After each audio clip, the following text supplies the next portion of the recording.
Hi everyone, नमस्ते, जय हिंद। तो मैं ये उम्मीद करता हूँ कि आप सब लोग बहुत अच्छे होंगे और सीख रहे हैं। मुझे इस बात की बहुत खुशी मिल रही है कि आप लोगों को ये पता चल रहा है कि कौन-सा वेब चल रहा है और उसका नेचर क्या है, उसकी पर्सनैलिटी क्या है, राइट? देखो, हमें कोशिश नहीं करना है कि मार्केट को बीट करना है या मार्केट को चेस करने का, ना हाई पकड़ने का और ना टॉप पकड़ने का।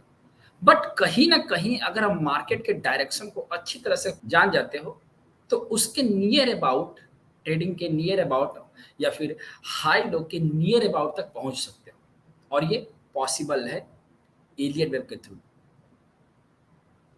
आपको एक ही काम करना है कि जब मैं लाइव बैठूँ डेली 7 बजे से लेकर साढ़े 7 तक, तो आप अपना सेशन बिल्कुल भी मिस ना करें। आएँ, क्लास जॉइन करें, डेली क्वेश्चन पूछें और समझें एलियट वेब को, ठीक है?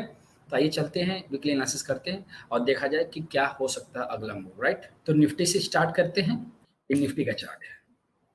तो निफ्टी के चार्ट पर अगर डेली के टाइम फ्रेम पर अगर चलोगे, तो पहले डेली का टाइम फ्रेम देख लेते हैं, फिर उसके बाद 75 मिनट टाइम फ्रेम पर चलेंगे। तो ये डेली का टाइम फ्रेम है।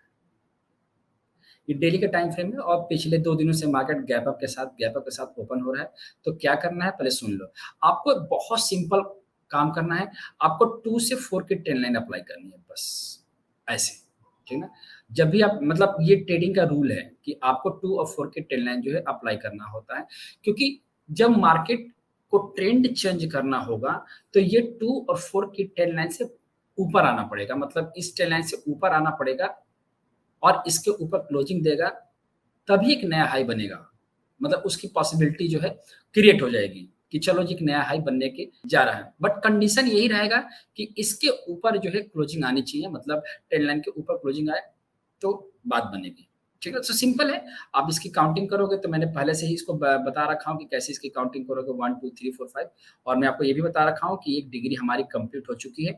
1, 2, 3, 4 और 5 और जब अभी जो मूव चल रहा है वो एबीसी के नेचर है, मतलब करेक्शन के नेचर में चल रहा है और ये सेकंड डिग्री की तरफ मार्केट चल रही है, राइट ना?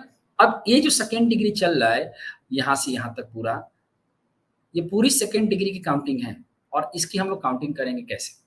अब इसी चीज़ को इस पैटर्न को हम लोग 75 मिनट का टाइम फ्रेम पर शिफ्ट करेंगे। तो 75 मिनट टाइम फ्रेम पे शिफ्ट करते हैं, तो लाइव मार्केट में मैं आज इसको अच्छे से एक्सप्लेन कर रखा है कि कैसे और किस तरह से आप इसको रीड करोगे।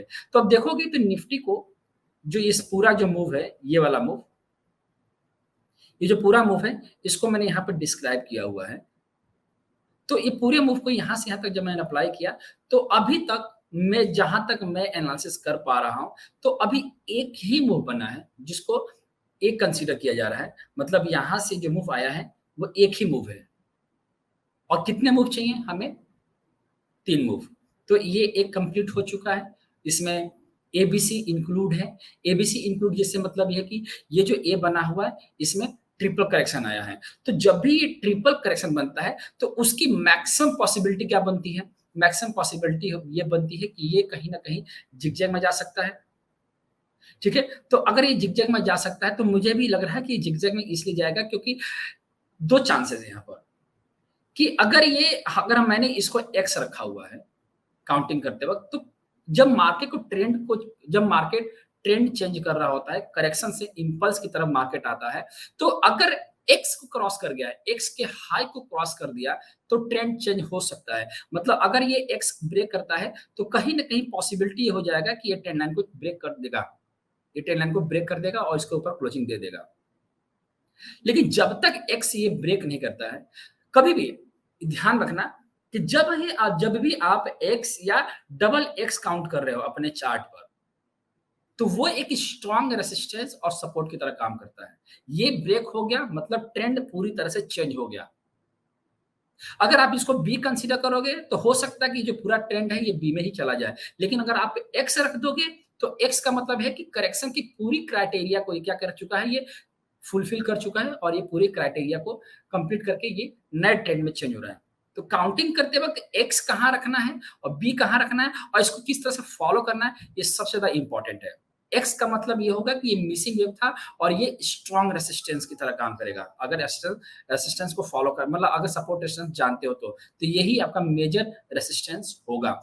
तो मैंने भी आपको पहले बता भी रखा है कि हम लोगों ने जैसे ये बन रहा था तो मैंने बताया था कि बी बनेगा, तो यहाँ से बी का ही फॉर्मेशन मैं भी रीड कर रहा हूँ और मैंने आपको बताया था कि जो बी बनेगा वो ज़्यादा से ज़्यादा 38.2% तक ही बनेगा, ठीक है? हो सकता है इसको ब्रेक भी कर जाए, राइट? बट ये ध्यान रखिएगा हमने अभी शॉर्ट पोज़ीशन की तरफ शॉर्ट पोज़ीशन लेके गया हूँ मैं और आप लोग ये बता रखा है अगर आपके पास होल्ड है तो बस ध्यान रखिएगा कि 19778 50% अगर ब्रेक हो गया, ब्रेक होने का मतलब अगर इससे थोड़ा बहुत इसकी क्लोजिंग भी आ गई मतलब 10:30 बजे के आसपास या 1 बजे के आसपास इसकी क्लोजिंग आ गई, तो पोज़ीशन जहाँ पर पोज़ीशन बना रखे हो, लॉस बुक करके बाहर हो जाना।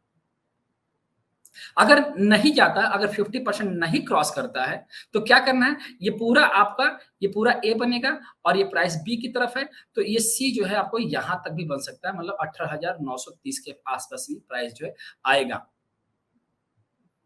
क्योंकि ये बी है। और इसका कंफर्मेशन कौन देगा कि सी स्टार्ट हो चुका है? तो जब प्राइस 38.2% लौटना शुरू कर देगा, तो ये 14% को ब्रेक करता है, 19,458 मतलब 19,458 ब्रेक करता है, तो ये हम स्टॉप लॉस रखेंगे और सी के डायरेक्शन की तरफ हम मूव कर जाएँगे।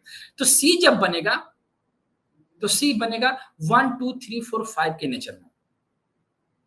क्लियर? अब यहाँ अगर हमें पता लगाना हो कि सी सच में सी कितना कहाँ तक आ सकता है, तो आप इसको क्या करना है, आप इसको यहाँ से रिट्रेसमेंट डाल देना। आप ऐसे यहाँ से इसको रिट्रेसमेंट डाल देना। ठीक है? तो ये ए बन रहा है और यहाँ तक बी बन सकता है, जैसा मैंने आपको बताया है कि बी बन रहा है। तो अगर सी बनेगा, तो उसकी पॉसिबिलिटी आपको यहाँ तक 38.2% तक ही मिलेगी। तो ए, बी और सी यहाँ तक बनेगा। अब 38.2% तक बनता है या कोई बुलिश कैंडल पैटर्न बनता है तो हम लोग इसको आगे रीड करेंगे, राइट? नहीं बनता है तो फिर देखा जाएगा। लेकिन फिलहाल के लिए आप इसको बी ही रीड करोगे। कुछ ऊपर-नीचे या काउंटिंग में रिवाइज़ करना होगा तो हम रिवाइज़ कहाँ करेंगे? 50% के ऊपर, राइट? क्लियर हो गया? तो निफ्टी मुझे पूरा विश्वास है कि निफ्टी की काउंटिंग आपको समझ में आ गई। ठीक है? आइए इसको बैंक निफ्टी की तरफ देखते हैं। बैंक निफ्टी जो है डेली के टाइम फ्रेम में बहुत पहले से मैं आपको बता रहा हूँ और उसी को फॉलो करेंगे। ये बैंक निफ्टी की काउंटिंग है। तो बैंक निफ्टी में इस पूरे पॉइंट को जो टॉप बना हुआ था, जो 100% नहीं क्रॉस कर रहा था, ये कौन-सा? अब इसको फिर से देख लो, डेली के टाइम फ्रेम में भी देख लो। तो बैंक निफ्टी मैंने इसको अप्लाई कर दिया है यहाँ पर। तो ये पॉइंट, ये पूरा ए है, इसको बी, तो एबीसी अभी नहीं रखेंगे, इसको हम लोग एक्स भी रखें, इसको हम लोग डब्ल्यू-एक्स-वाई रखेंगे। मैं इसको पढ़ा रहा था स्टूडेंट को, इसलिए मैंने उसको राइट कर दिया था। तो यहाँ पर हमने डब्ल्यू-एक्स-वाई रखेंगे।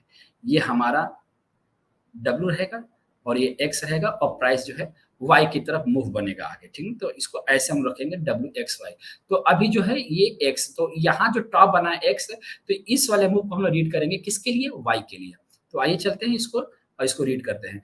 तो इसमें भी ट्रिपल करेक्शन बना हुआ है और मैंने आपको पहले ही बता रखा कि बैंक निफ्टी जो है अगर मूव करता है तो ये 23% तक जाएगा, ठीक है? अब यहाँ पे ध्यान देना कि यहाँ भी मैंने एक्स रखा हुआ है, ठीक है? अगर एक्स क्रॉस करता है तो ट्रेंड चेंज हो जाएगा और यही एक्स कहाँ पर खड़ा है? तो 38.2% पर खड़ा है। मतलब 44,794 के ऊपर क्लोजिंग आना शुरू हो गया, तो ये मान के चलना है कि ट्रेंड चेंज हो गया और आपको पोज़ीशन एग्ज़िट करना है, राइट? अगर नहीं होता है, तो आपको क्या करना है? ध्यान दीजिएगा कि जितना ये ए बना है और ये बी बना है, ये दोनों टाइम कंबाइन होंगे और क्या बनेगा? सी बनेगा। ए, बी, सी मिला के आपका जो इधर ए, ये बी हो गया, तो हो सकता है कि सी आपका कहीं इधर आके फिर से या ए और सी बराबर भी हो सकता है, लेकिन फिलहाल हम इसको यहीं तक रखेंगे मिनिमम।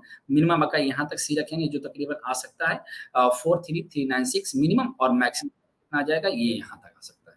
मैक्सिमम जो है आपका कहाँ तक आएगा? तो 44,496 भी आ सकता है और ये बी और सी और ये दोनों मिलके क्या बनाएँगे? ये आपका एबीसी मिलके क्या बनाएँगे? तो ये एबीसी मिलकर ये वही वाई बनाएगा जो मैं आपको दिखा रहा था, ठीक ना? क्योंकि इस वाले वाई में 3 मूव होने चाहिए और 3 मूव में अगर हम आइडेंटिफ़ाई करते हैं तो हम लोग ऑलरेडी 2 मूव हो चुके हैं। ए कंप्लीट हो चुका है, बी भी ऑलमोस्ट कंप्लीट हो चुका है।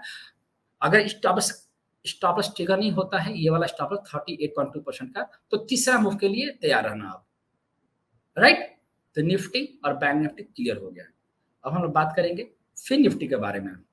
फिन निफ्टी का चार्ट देखते हैं हम लोग, तो इसमें भी हम लोग सब डेली के टाइम फ्रेम पर पहले चेक कर लो कि डेली के टाइम फ्रेम में क्या है, फिन सर्विस, ठीक है।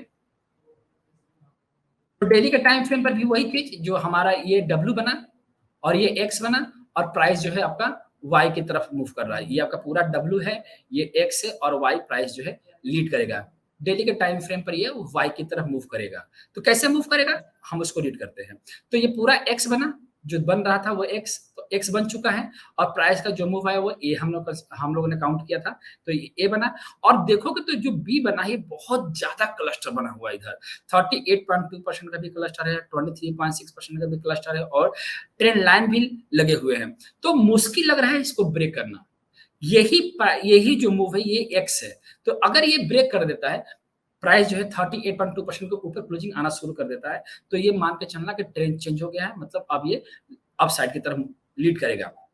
तो अगर नहीं करता है, तो ये पूरा आपका मूव जो है वो ए बना, और ये बी बनेगा, और फिर जो प्राइस जो है सी की तरफ बनेगा, और जब सी इस बार बनेगा तो ये इसका भी लो क्या होगा, कटेगा। निफ्टी में और बैंक निफ्टी में अगर सी का फॉर्मेशन स्टार्ट होता है, तो तीनों का तीनों जो लो है वो कटेंगे।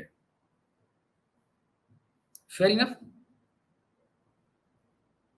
और ये कहां तक आएगा, मैं इसको लाइव मार्केट में एक्सप्लेन कर दूंगा मैं, ठीक है। तो निफ्टी, बैंक निफ्टी और फिर निफ्टी, तीनों जो मूव है ये बी की तरफ मूव किए हुए हैं।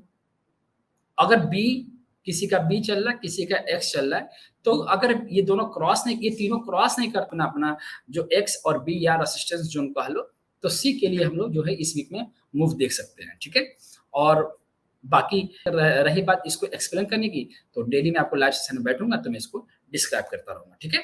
तो इसी तरह से लर्निंग करते रहिए, और जो भी डाउट्स हैं, जो चीज आपको, जो कॉन्सेप्ट आपको समझ में नहीं आ रहा है, कमेंट करें, बताएं आपको कहाँ पर क्या समझ में नहीं आ रहा है, तो मैं उसको फिर से एक्सप्लेन करूंगा, ठीक है।